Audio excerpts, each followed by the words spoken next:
bring on the abuses, because I'm telling you, it's going to hasten Trump's political downfall. There are cracks showing even in the Republican Party, and there are autocracy experts who are saying it looks like he's beginning to lose power. And once a dictator begins to lose power, yes, he gets a little bit more dangerous and a little bit more desperate, but he tends to fall. So let's get to the fall part. Yeah. Which illegality would you like to start with? They just lie. Christine Holmes saying they haven't arrested any U.S. citizens. I mean, as Chris said, it's got to be in the hundreds. Yeah, this is like, we are in full-blown George Orwell 1984 Ministry of Truth, right? That was the agency in that novel that was called the Ministry of Truth, but all they did was lie and put propaganda out into the public square. That's exactly what these people are doing. And Steph, they're only fooling the gullible. I'm not sure who is left to believe this garbage. Yeah. I mean, that's where we are. And meanwhile, every day gets worse. Immigration officials have increasingly been detaining people in small, secretive holding facilities for days or even weeks at a time in violation of federal policy. These holding facilities consist of small concrete rooms with no beds that are designed to be only used for a few hours. I mean, the lawlessness, Glenn, is so I mean, everything I'm going to bring up to you, we're at the same, like, what do we do about this? Who stops them, right? Yeah, it's accelerating, and this is going to sound counterintuitive, but I want the abuses to ratchet up. I want them to come all at once, Steph, because we know they're going to come, right? And we need to sort of mobilize, galvanize, and what does it is when we see these darn abuses with our own eyes. So you know what? Bring on the abuses, because I'm telling you, it's going to hasten Trump's political downfall. There are cracks showing even in the Republican Party, and there are autocracy experts who are saying it looks like he's beginning to lose power. And once a dictator begins to lose power, yes, he gets a little bit more dangerous and a little bit more desperate, but he tends to fall. So let's get to the fall part. Yeah. No, I mean, that's what everything seems to be accelerating. His mental, his physical decline, his, getting humiliated on the world stage. Republicans, even like Marjorie Taylor Greene, like breaking with him. This one, I just thought it summed up everything. A man who worked for the Trump Organization Golf Club in New York for more than a decade was deported to Mexico without the immigration hearing he was entitled to. He was flown to Texas, forced to walk across a bridge over the Rio Grande to Mexico. He pleaded with his jailers, telling them he was never given a chance to contest his deportation. The federal agents told him, wait for it, they were just following orders. Yep. Where do I remember that from? Where do I remember? His wife is currently trying to obtain a green card. He has 4 children, the eldest of whom is a U.S. Marine. All his children are citizens. Soon after deporting him, immigration officials realized they had sent him to Texas by mistake. They raced to decipher his whereabouts, exchanging bewildered emails, contacting detention facilities to pinpoint his location. Homeland Security ultimately acknowledged the error, saying he had been removed to Mexico early because he was put on the incorrect transport. A spokesperson for DHS said they're arranging for him to return so he can have a hearing. Everything is equal parts just lawlessness and complete incompetence, isn't it? Yeah, Steph, and it's no longer a question of whether we will need Nuremberg-style trials. We need to put a working group together simply at this point to figure out what are we going to call them, because we're going to have them. This one, the National Guard is developing a quick reaction force of troops trained in crowd control and civil disturbance that can be ready to deploy to U.S. cities by January. I mean, he clearly is looking to incite, to ramp up, to escalate, to hope he can invoke martial law. Isn't that the scenario?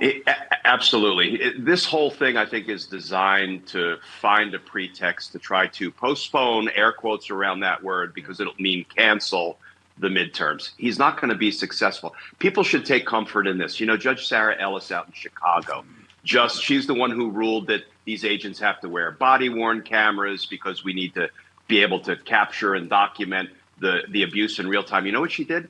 She said, and I have received from members of the public, not people who were parties in the litigation, members of the public, their cell phone videos about the police abuses going on in the streets, and I use that as evidence in reaching my decision. What should that tell us? We all need to get off the sidelines, get in the game. You don't have to put yourself in harm's way, but go out there and record with your cell phone, because it very well may become evidence in litigation against these abuses. So, hey, you know what? Can you give me Jasmine Crockett, number 13? Glenn, want to get your reaction on the other side. All I know is no, sir, you will not get a third term. That's not going to happen. I mean, the Supreme Court going to have to find a big boy and big girl panties and do what's right. The Constitution is very clear, sir. And frankly, you never should have had one term. If I'm going to be perfectly honest, you were never qualified to be president of the United States, not once, but definitely not twice. I'm getting to do a vote on Prop 50 with Jasmine on Sunday, which that I'm very excited about. But anyway, Glenn, I go back and forth between it's Steve Bannon trying to own the libs, but I think what happens, Glenn, is all of us go, would the Supreme Court go, yeah, okay, no more 22nd Amendment, that's fine. Just for Trump, he can run again. I mean, what is your level of concern about this? So my take is it's very unlikely, but I will never say never, because you know what was also very unlikely?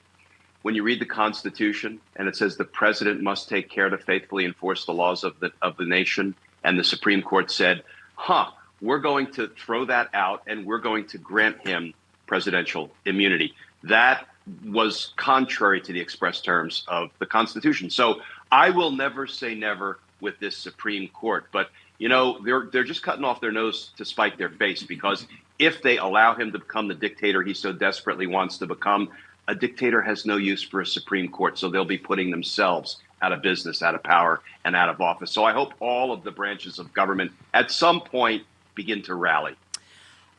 So in answer to everyone's question, is there no low, too low? Yes. I wanted to talk to you both, Yahweh and Yesh, because I wrote a book, and it's about you guys, but it's really about some of your fans, the mean ones, the racist ones, the homophobe ones, the ones who don't like women. You guys come off really well in the book. Jesus, you come off really good in this book. Yeah, I've heard that when people talk about the Bible, they tell me that God, you come off really well. Said no one ever. Jesus comes off really well. Yeah, no, God, you're very impressive, God. I don't want to say the wrong thing, but you there's some moments, Almighty, where you're kind of the alcoholic stepgod. You know what I'm saying? But Jesus, he's chill throughout. Like he's proof of evolution. But John, people have been twisting my message, right? And that's what this book is about. It really is, Jesus. I mean, I've gone through this book of yours many times. You never said anything against the gays. You never said anything against women having to be forced to be pregnant. I mean, you're not against abortion. You're against the death penalty, Jesus. I know that. You're like your dad in that you tell us to welcome the stranger. Yeah. I mean, the right people are twisting my message left and right, and we can't take it anymore. So we're so excited to have this book, a really rock-solid resource to show people what the Bible actually says. And that's why we love you, John. You're spreading our true good word. Simon & Schuster's Avid Reader Press presents Separation of Church and Hate, the bold, hilarious new book from John Fugelsang, available September 9th and on sale now at your local independent bookstore or your favorite non-evil website.